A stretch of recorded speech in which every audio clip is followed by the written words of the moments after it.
Fort Lee, Virginia, who won the Battalion Soldier of the Month Award for the month of March, by which she has been honorarily inducted into the Revolutionary Army Forces for this historic 1781 Battle of Petersburg reenactment weekend. Private Levy, front and center. Mark.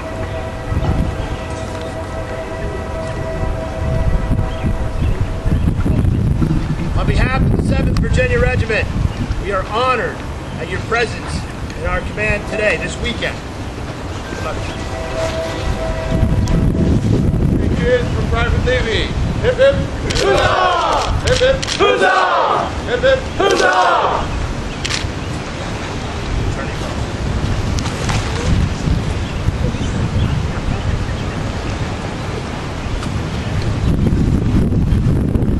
Thank you, Commander. Be noted that this, the 20th anniversary reenactment of the 1781 Battle of Petersburg, is being dedicated to the memory of its founding father, Mr. Bob Davis, whose passion regarding the Battle of Petersburg remains alive, as evidenced by this weekend's activity. At this time, we will have Major General James Hodge and Colonel John Rouse proceed to our podium.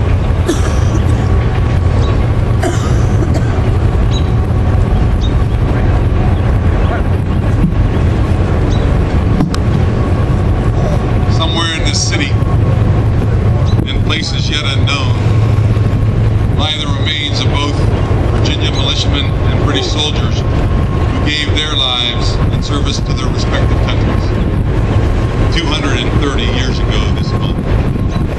As morning dawned on April 25th, 1781, 4 regiments of Muhlenberg's Virginia militia formed 2 lines of defense on the eastern edges of Petersburg in the village of Blandford. At sunset the previous evening, Major General William Phillips' force of 2,500 British and Hessian soldiers landed at City Point.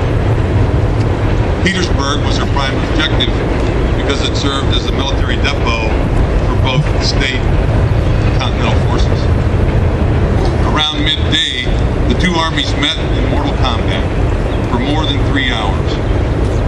While heavily outnumbered, the Virginians valiantly contested the capture of Petersburg until overwhelming numbers and firepower of the British Army forced their subsequent retreat across the Appomattox River into Chesterfield County. In the following 3 weeks, the area between Petersburg and Richmond became a battleground for the Americans and the British, each fighting for their individual causes. On May 9th, the British Army once again occupied Petersburg. On May 10th, the British Army was bombarded by Continental Army artillery.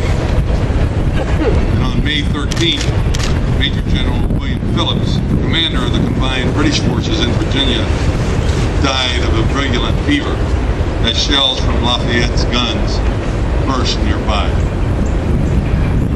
2 days after General Phillips' death, Lord Charles Cornwallis and his troops marched into Petersburg to merge his forces with those of Phillips, who were still occupying Petersburg. During that time, and for a number of days, many of Cornwallis's troops were encamped here on the grounds of Battersea. The Battle of Petersburg was in fact the prelude to the momentous events to follow in the next 6 months at Yorktown, Virginia, where the United States of America ultimately achieved its freedom. Ironically, the subsequent 230 years have fostered one of the greatest nations on earth, perpetuated man's never-ending quest for freedom, and brought about a unique and ever-binding friendship between the then-entrenched cousins of the American Revolution, the United States of America, and the United Kingdom. Hereby, be it known that this weekend-long event of April 16th and 17th, 2011, commemorates the 230th anniversary of the 1781 Battle of Petersburg.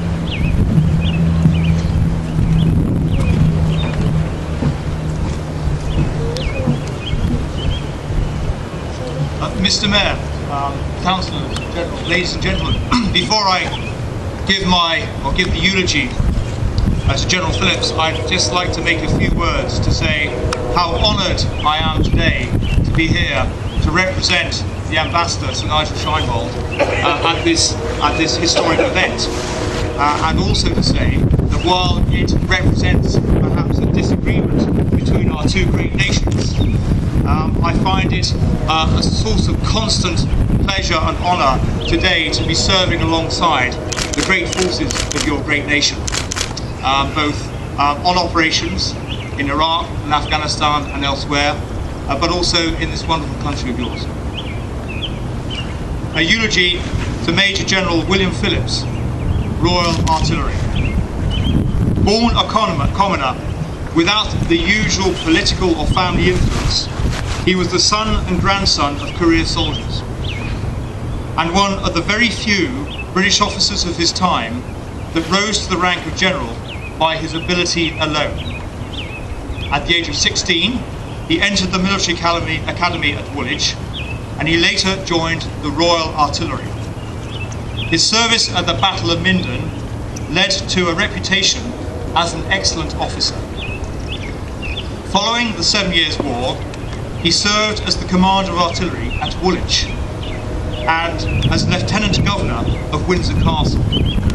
He was also elected a Member of Parliament. In 1775, when hostilities broke out with the American colonies, Phillips was sent to Canada to command all artillery in that particular province. Always displaying the greatest courage and leadership, he was subsequently promoted to Major General in 1776 and assigned as Deputy Commander to Lieutenant General Burgoyne's campaign that resulted in the disastrous battles and surrender of the British contingent at Saratoga in 1777. After Burgoyne was returned to Britain, Phillips inherited command of the Convention Army, which was held near Albemarle Barracks, Charlottesville, Virginia. Now, during his captivity, he and his fellow officers were frequent guests at Monticello, home of Thomas Jefferson, then the Governor of Virginia. In 1780, Major General Phillips was exchanged for American General Benjamin Lincoln and returned to active duty. His first instructions were to support Lieutenant General Lord Cornwallis's operations in North Carolina by destroying the American logistic lines through central Virginia. Phillips successfully accomplished this mission with the same diligence and resourcefulness that characterized his entire 35 years of service to the Crown.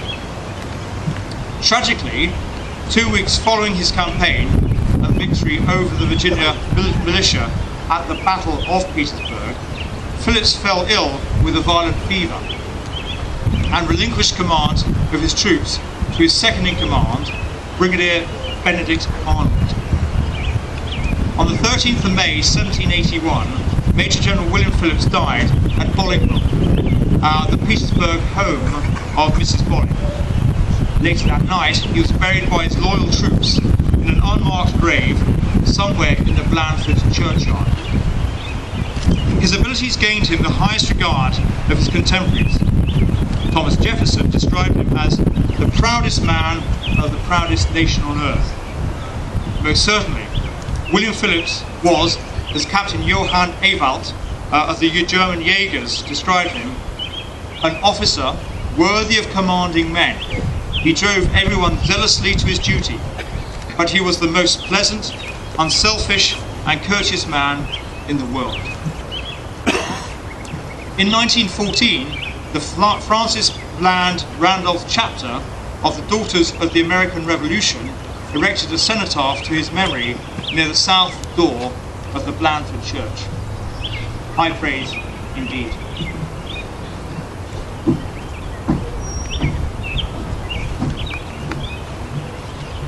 To now honor this commemorative weekend, the 230th anniversary of the 1781 Battle of Petersburg, we will have a service for the dead. It'll be followed by a wreath-laying ceremony with representatives laying wreaths at the foot of Battersea Villa. I will now read the ceremony. We arrived in this world with nothing, and we leave this world with nothing, but the certain knowledge of the life hereafter.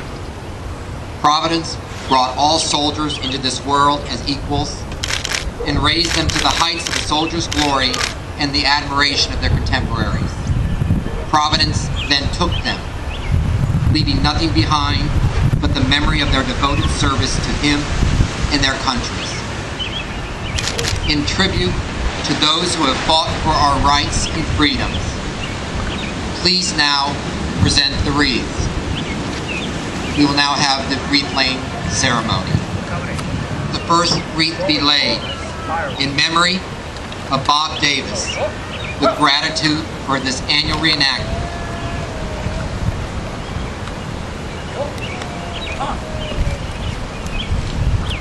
Grease hand. Arms.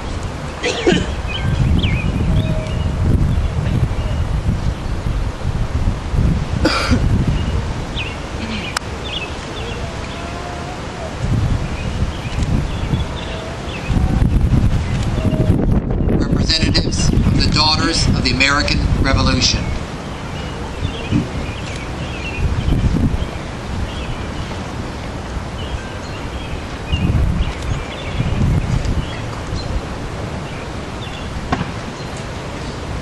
Representation from the Sons of the American Revolution.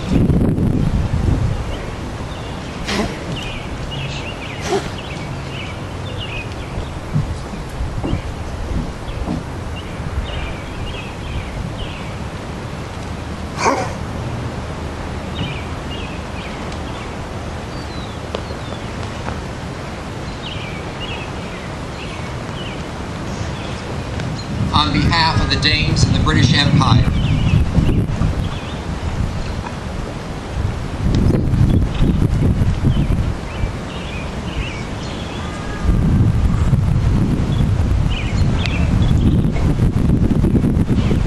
representing the 76th Regiment of Foot,